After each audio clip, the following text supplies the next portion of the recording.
Premier League Itoophiyaatiin onni galu torbee afuraffaatiin har'a taphoota lama keessummeessaa sa'aatii torbarraa eegaluudhaan Adaamaan Qiddus Giyoorgis waliin taphatu. Qiddus Giyoorgis shaampiyoon liigichaa imala gaaraatti kalaba argamuudhaan liigichaan hanga ammaatti taphoota 3 taphateen immoo amne taphoota 3 walitti aansee injifachuudhaan imala gaariidhaan kan inni eegalee taphoota 3 goolii 13 morkattoota isaarratti Qiddus Giyoorgis galcheera. Faallaa kanaatiin immoo Sarreetti Saasaa taphoota lamaan goolii 2 taphoota 3 goolii 2 qofa kan keessummeesse. Taphataan sarara fuulduraa kilabichaa Ismaa'il Oraagoroon ammoo taphoota 3 goolii 6 galchuudhaan ga'umsa gaarii mul'isaa kan jiru. Goolii 6 torbee tokkoffaatiin haatriikii akkasumas ammoo torbee sadaffaatiin goolii 3 galchuudhaan yeroo lama haatriikii kan hojjete. Har'a immoo ga'umsi mul'isuus ni eegama. Adaamaan taphoota 3 keessaa lama injifachuudhaan tokkoon moo'ameera. Taphoota lamaan darban ammoo walitti aansee injifachuudhaan miira injifannootiin har'a Qiddus Giyoorgis waliin kan inni morkatu. Garichi taphoota 3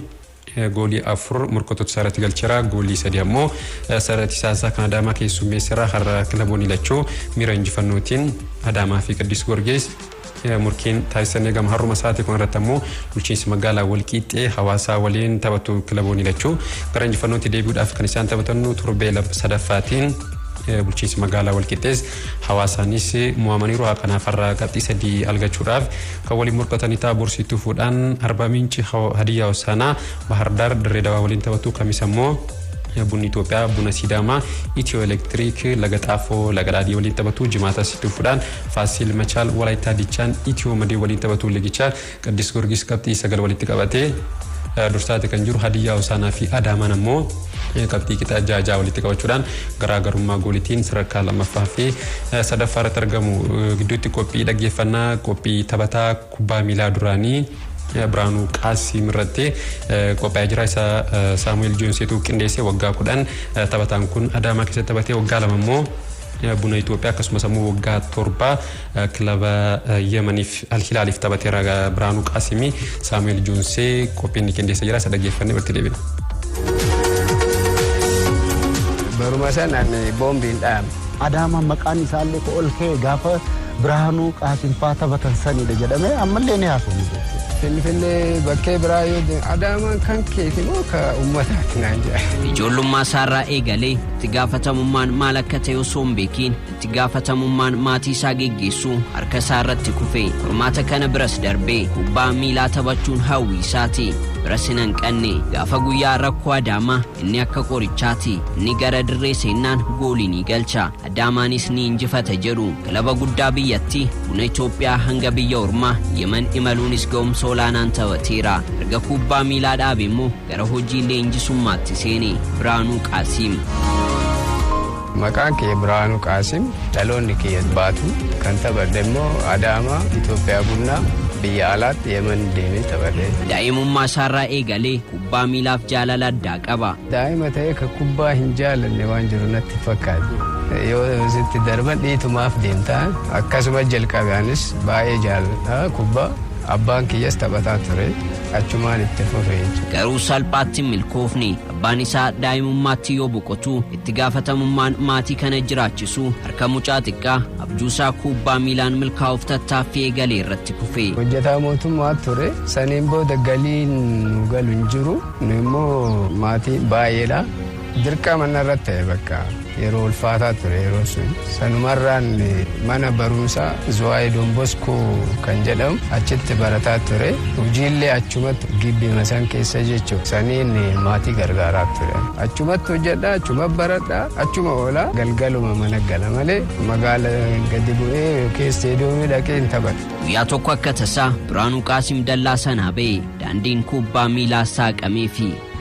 Ate gibbiin baata koo taphadhu naan jedhan na beekan ijaan waliinis hin taphannaachi achumarraan baatuu kanamaa seene. Sanaan booda kilaba magaalaa Baatuutti beekamaa ture investara lammii Itilee Antoonii Vaareellaan kan hundaa'e Itikootti makame. Garee guddattoota Itikoorraa eegaluun yootaan booda Biraanuu Qaasiim gara garee jalqabaatti guddate. Umurii fi qaamni isaa xiqqaa ta'uun mormii uumuus dandeettiin isaa afaan qabachiise. Lafeen isaa yuganaa cimaa miti hin cabaa. Booda hin gaabbinaa waama jedhanii baay'ee waliin jeeqaa turanii dhumarratti garuu na fudhatan. Yeroo san shaampiyoona taane chiin Adaamaan kilabii keenya cimsuu barbaanna jedhanii fudhatan hundu. Yoota xumuraa bara 1990 Biraanuu Qaasim hawwiin isaa milkaa'ee fi Adaamaan yeroo sana kilaba jabaa ta'uu baatus Adaamaa kilaba jabaa taasisuuf karoora qabame ilaaluun gara Adaamaa bakka itti seenaa guddaa hojjetee deeme. Anis Adaama mallatteessee Oromiyaa shaampiyoona taane 92 Pirimeer Liigii guddanne.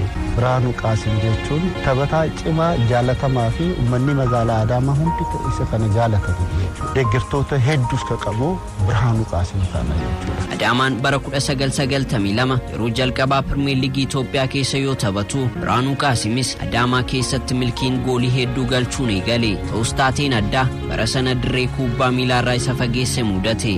Adaamaan yeroo nu Pirimeer Liigii seen Pirimeer Liigii baay'ee o'e. Namoonni mo'atu asit dhufe yeroo bareeda ture. Anis baay'ee ittiin fufne yeroo san baruma san ani boombiin dhaam ji'a 3 homaama ture. Saniin booda tireeningii suuta jedhaa jalqabe bara saniin taphanne jechuudha. Bara 1993 Biraanuu Qaasim ga'umsa isaa waliin deebi'e. Garuu ba'aan Adaamaa taphataa tokko Biraanuu irratti qofa waan fe'ameef waancaa argachuuf hin milkoofne. Yeroo san taphattoota hin bitan. Biraanuu faan jiranii taphamaa binne jedhan. taphattoota cimtuu nuuf fidanii sila Adaamaan waan baay'ee mul'isuu hin danda'ayi.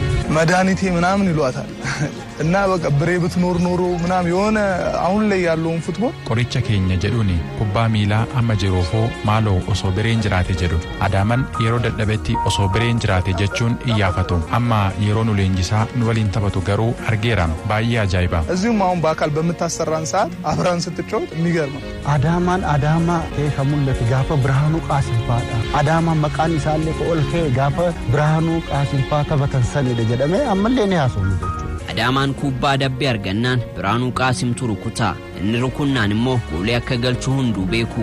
Dhugaa kubbaa akkasii yoo argadhaan hin galchi bakka bakkee barbaadu hin buusa kubbaa. Taphataan sarara fuulduraa kun hidhannoo lakkoobsa 2 uffata. Taphataa sarara fuulduraan kan baratame ta'uu baatullee kuni mallattoo isaati. Deeggartoonni Adaamaa taphataan biraan lakkoobsa 2 uffatee arguu hin barbaadani yeroo argan immoo hanga jijjiirsisuuttis ga'aniiru. Kan leenjisaa ture Abdii Bulii inni taphataa cimaa baay'ee jaaladhaan lakkoofsa 2 uffataa garuu miidfiildii taphata. Isarra jaaladha isa booda 2 uffachuu jalqabe.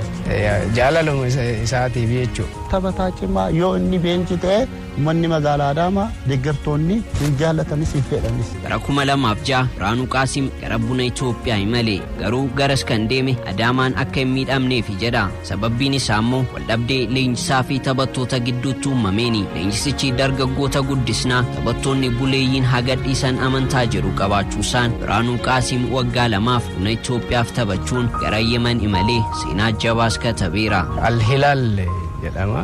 Kilabiin waggaa 7 keessatti waggaa 2 shaampiyoonii ta'an shaampiyoonii biyyattii jechuudha. Waggaa 2 immoo xiloomaala fuulduriin jiraanti akkas waggaa 2 shaampiyoonii ta'anii waggaa 4 Eeshiyaa kaappii taphataa ture. Sanaan booda lola Yemen keessa tureen Biraanuu Qaasim gara biyyaatti deebi'uun kilaba keessatti seenaa jabaa hojjete irra deebiin Adaamaatti makame. Xiyyeeffannoo dhabuu yeroo sana tureen Adaamaan bara 2005 gara liigii olaanaatti bu'e. Biraanuu Qaasim carraa kilaba biraa qabaatus Adaamaa biraa hin hafu jechuun waggaa tokko liigii olaanaa keessa dabarsuun innii fi hiriyoonni isaa Adaamaa gara Pirimeer Liigii Itoophiyaatti deebisan.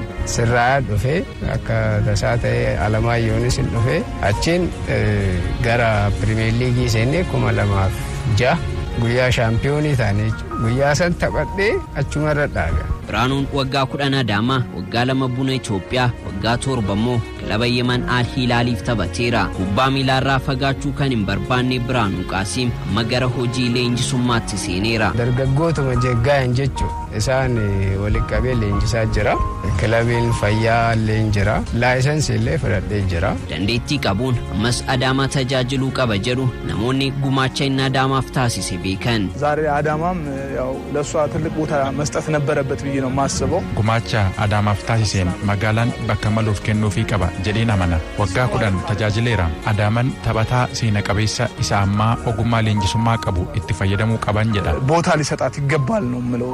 akkaataa inni kilabicha kanaaf waan ta'e san namu dubatti deebi'ee kan yaadatu yoo ta'e Birhaanuu Qaasim kana kilabii keenyaaf waa hedduu hojjechuu danda'a jechuudha. Inni immoo hawwiin isaa akkuma taphataa yeroo ture jajamu leenjisummaanis irra deebi'uudha. Leenjisaa guddaa ta'uu barbaada. Akkuma kubbaa taphadhee dabarsetti leenjisa irrattis waan gaarii mul'isuu barbaada yoo Rabbi nu gargaare. Qophii dhaggeeffannee walitti deebinee kallattumaan gara odeeffannoo bargamaatti yoon ce'u badhaasa Ballon d'Or bara 2022 kaleessa magaalaa France magaalaa Paarisitti kennameen Karim Benzemaan badhaasa kana milkeeffateera yeroo jalqabaatiif seenaa isaa keessatti badhaasa kana kan argatee Karim Benzemaa jechuudha. Jalqabas Karim Benzemaan tilmaama olaanaa argateeti kan ture badhaasni bara kanaa isaaf mala jechuun ni danda'ama. Barri dorgommii 2022 Karim Benzemaaf bara addaa ture taphoota 46 goolii 44 Real Madrid galcheera. La Liga Spain badhaasa Pichichi milkeeffateera taphoota 32 goolii 27 galchee akkasumas immoo Champions League Europaatiin taphoota 12 goolii 15 Real Madrid galchuudhaan Real Madrid waancaa Champions League Europa akka milkeeffattuuf gahee olaanaadha kan baate gooliin isaa Real Madridiif murteessaadha kan ture. Madrid waancaa Champions League, La Liga Spain waancaa mootota Spain bara 2021-22 shaampiyoonii ta'uu isaanii yaadannaa. Kanaaf ammoo gaheen Benzema olaanaadha kan ture. La Liga fi akkasumas ammoo Champions League Europaatiin kilaboota gurguddoo irratti goolii galchaatee kan ture. Kanaaf ammoo Champions League Europaatiin Chelsea, Manchester City fi akkasumas ammoo PSG irratti goolii 10 galchuunsaa kanaaf agarsiistudha. Karim Benzemaan taphataa France shanaffaa badhaasa Ballon d'Or injifate ta'eera. Kanaan dura Michel Platini, Jean-Pierre Papin, Zinedine Zidane akkasumas ammoo Raymond Kopa badhaasa kana milkeeffatanii kan isaan turani. Karim Benzemaan kaleessa badhaasa kana argachuu isaatiin tarree taphattoota kan keessatti galmaa'eera.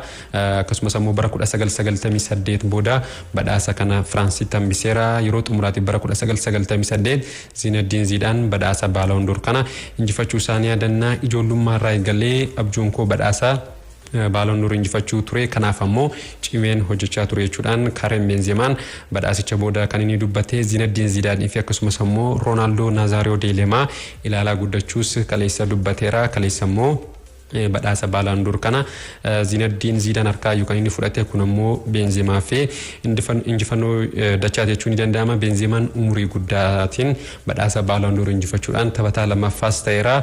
Umurii isaa 35 badhaasa Ballon d'Or kan bara 2022 kan injifate. Kanaan dura bara 1956 taphataan England Stan Matthews umurii guddaadhaan badhaasa kana milkeeffatanii kan isaan turanii. Karim Benzemaan kaleessa badhaasa kana milkeeffachuu isaatiin taphataa lammaffaadha kan ta'e. Benzemaatti aanuudhaan sadarkaa taphattoota ittiin xumuran ilaaluudhaaf Sadio Maneen Benzemaa taanuudhaan sadarkaa lammaffaan kan inni xumure. Sadio Maneen Liverpool keessatti gahumsa mul'isee lammaffaan kan xumure. Kevin De Bruyne taphataan sarara gidduu Manchester City sadarkaa sadaffaan xumuru. Bayern Munich keessatti gahumsa gaarii mul'isaa kan ture. Amma Barcelonaaf kan mallatteesse Robert Lewandowskiin afraffaan xumure. Mo Salah kan Liverpool shanaffaan xumuru. Kylian Mbappé jaaffaa akkasumas Thibaut Courtois, Vinicius Junior, Luka Modric Real Madrid irraa sadarkaa torbaffaa, saddeettaffaa, sagalaffaan kan isaan xumuranii. Erling Braut Haaland ammoo Borussia Dortmund keessatti gahumsa mul'isaa tureen inni sadarkaa kurnaffaan kan xumure. Taphataan sarara fuulduraa Tottenham Himiinsan ammoo 11ffaa, Mahrez Manchester City irraa 12ffaa, Sebastian Haller Ajax Amsterdam keessatti gahumsa mul'iseen 13ffaan kan xumure. Taphataan Liverpool Fabinhoon 14ffaa, Virgil van Dijk fi Casemiroon ammoo sadarkaa qixa 16ffaan xumuran. Luis Diaz 17ffaa, Cristiano Ronaldoon badhaasa Ballon d'Or yeroo 5 kan fudhate sadarkaa 20ffaan xumure. Bara 2005 booda sadarkaa gadi aanaadhaan ta'uudhaan Ronaldoodhaaf galmaa'eera. Bara 2005 yeroo taphataa Manchester United ture sadarkaa 20ffaan kan inni xumure. Dubartootaan ammoo taphattuun Barcelona Alexia Putellas waggoota lamaaf walitti badhaasa kana kan milkeeffatte. Bara darbee taphoota 37 goolii 28 Barcelonaaf kan galchite. Badhaasa Copa Trophy yookaan immoo taphataa cimaa Deegreetiin taphataan sarara gidduu Barcelona Gaaviin badhaafameera. Umurii isaa 18 kan inni badhaafame. Fuulduratti abdii warra Bulugiraanaati. Gaaviin bara 2021-22 taphoota 47 goolii 2 Barcelonaaf galcheera bara darbis badhaasa kana taphataa Barcelonaa Pedritu milkeeffatee badhaasa Gerd Muller yookaan immoo taphataa cimaa sarara fuulduraatiin Robert Lewandowskiin badhaafameera. Robert Lewandowskiin bara darbee taphoota 46 goolii 50 Bayern Munichiif galcheera. Kanaaf kan inni badhaafame badhaasa Yashin Trophy yookaan immoo goolii eegaa cimaatiin immoo gooliigaan Real Madrid Thibaut Courtois badhaasa kana milkeeffateera. Akkuma Benzemaan Real Madridiif goolii murteessoo galchaa ture. Thibaut Courtois ammoo Real Madrid goolii kan keessummeessineef gahee olaanaa baachaati kan ture. Bara darbee taphoota 52 taphateen goolii taphoota 23 irratti goolii osoo keessummeessine kan inni bahee Real Madrid waancaa Champions League fi La Liga Spain yeroo milkeeffatu gaheen Thibaut Courtois olaanaadha. Goolii kubbaa goolii ta'uu danda'an fashaleessaati kan ture. Tapha xumuraa Champions League Europaatiin yaalii Muhammad Salah fi Sadio Maneen inni fashaleessaa ture yaadachuun gahaadha. Taphichaan isatu taphataa cimaa ta'uudhaan yeroos kan badhaafame kaleessa immoo badhaasa Yashin kana argateera. Hanga ammaatti gooleegaa tokko qofa badhaasa Ballon d'Or kan milkeeffate innis lammii Rachel Lev Yashin bara 1963 badhaasa kana injifateeti kan ture. Ergasii hanga ammaatti jechuudha gooleegaan badhaasa Ballon d'Or kana milkeeffate hin jiru. Sababa kanaa fi maqaa isaatiin badhaasni kun goolii eegdotaaf kennamaa kan jiru. Kaleessuma badhaasa biraatiin Manchester Cityin kilaba cimaa ta'uudhaan filatameera. Cityin shaampiyoonii Ingilandi akkasumas immoo Champions League Europaatiin walakkaa xumuraatiif geera. Premier League Ingilandi taphoota 38 goolii 99 morkattoota isaarratti galcheera. Liverpool fi Real Madrid caaluudhaan sadarkaa tokkoffaan xumure. Sadio Maneen immoo badhaasa Socrates badhaafameera. Badhaasichi dirree kubbaa miilaan alatti hojii tola ooltummaa fi akkasumas immoo namoota rakkatan gargaaruudhaan kan kennamu. Kanaanis Sadio Maneen badhaasa kana kaleessa argateera. Sadio Maneen Senegal keessatti namoota hedduu kan inni gargaaraatii jiru. Mana barumsaa akkasumas immoo hotel hospitaalaa ijaarsaati kan ture magaalaa Baambaali keessatti. Kanaaf ammoo badhaasa kana kaleessa argateera. La Liga Spain torbee 9ffaatiin kaleessa Villarreal goolii 2-0dhaan Osasuna injifatee goolii lachanuu daanjumaatu galchee Villarreal qabxiisaa 15 gaatee sadarkaa 7ffaatti ol dhufeera. Serie Tilitiin kaleessa Sampdoriyaan Roomaadhaan goolii 1-0dhaan injifatamee. Lichee fi Fiorentinaanis goolii 1 qixa xumuranii Roomaadhaaf Pellegrini rukuttaa penaaltiidhaan galchee Roomaan qabxii 22 sadarkaa 4ffaatti ol dhufeera. Walumaa galatti odeeffannoo ispoortii